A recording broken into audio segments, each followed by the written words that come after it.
اب عزیزان گرامی یہ 3 فضیلتیں اس آیت سے نکالیے نا.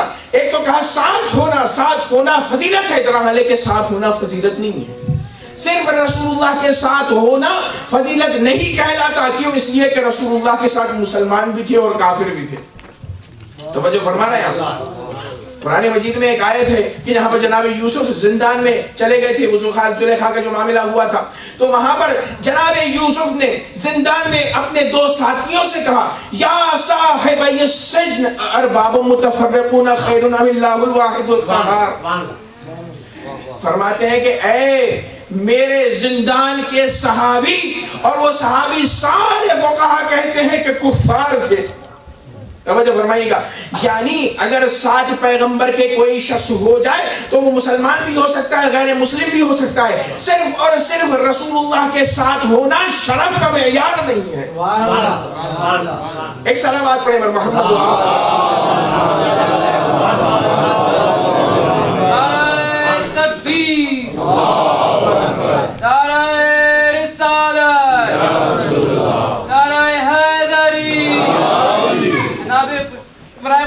جناب سیدہ بلند تر صلوات.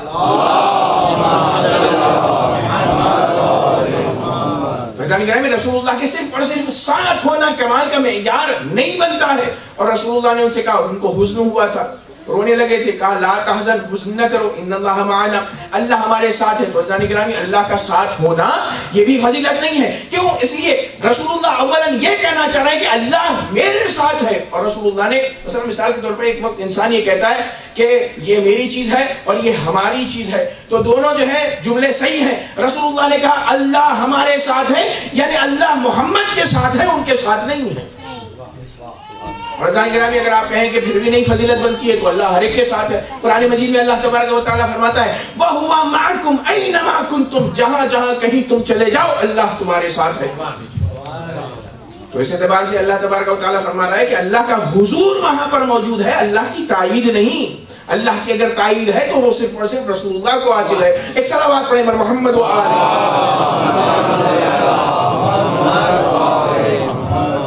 پھر اس کے بعد وہ یہ کہتے ہیں کہ اللہ تبارک و تعالیٰ نے چونکہ خلیفہ اول کو حزن ہوا تھا تو اللہ نے کہا فَأَنزَلَ اللَّهُ سَكِينَتَهُ عَلَيْهِ، اللہ نے اپنے سکون کو اس کے اوپر نازل کیا. تو اس کی ضمیر وہ پلٹا دیتے ہیں خلیفہ اول کی طرف. لیکن ہم کہتے ہیں نہیں، رسول اللہ کے اوپر سکون کو نازل کیا. اب آپ سوال پوچھیں گے کیا رسول اللہ کے اوپر سکون کی ضرورت ہے؟ وہ تو نفس مطمئنہ ہے. عزیزان گرامی رسول اللہ کو بھی سکون کی ضرورت ہے. کیوں؟ سکون ایک ایسی چیز ہے کہ جو نعمت پروردگار ہے. وَأَنزَلَ اللَّهُ سَكِينَتَهُ عَلَيْهِ، تو جو ضمیر پلٹ رہی ہے وہ رسول اللہ کی طرف پلٹ رہی ہے، خلیفہ اول کی طرف نہیں پلٹ رہی ہے. اور قرآن سے میں دوسری آیت سے دلیل دیتا ہوں. اللہ تبارک و تعالیٰ فرماتا ہے فَأَنزَلَ اللَّهُ سَكِينَتَهُ عَلَى رَسُولِهِ وَعَلَى الْمُؤْمِنِينَ. دوسری جگہ اللہ تبارک و تعالیٰ فرماتا ہے کہ میں نے سکون کو نازل کیا رسول کے اوپر اور مومنین کے اوپر. تو یہاں پر بھی سکون رسول اللہ کے اوپر نازل ہوا ہے، خلیفہ اول پر نازل نہیں ہوا. ایک صلوات پڑھیں محمد.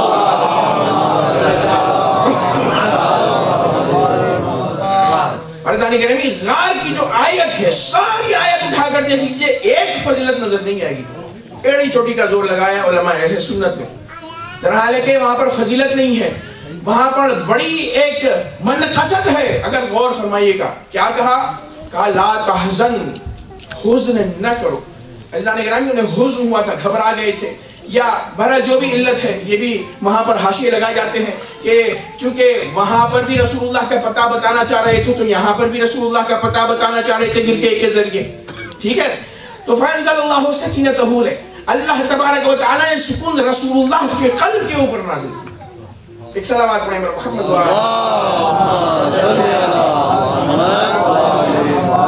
باری دیگر سب مل کر صلوات پڑھیں.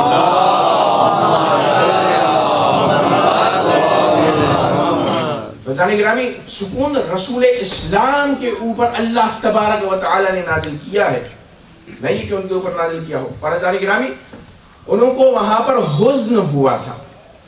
اور قرآن مجید کی ایک آیت کیا کہتی ہے؟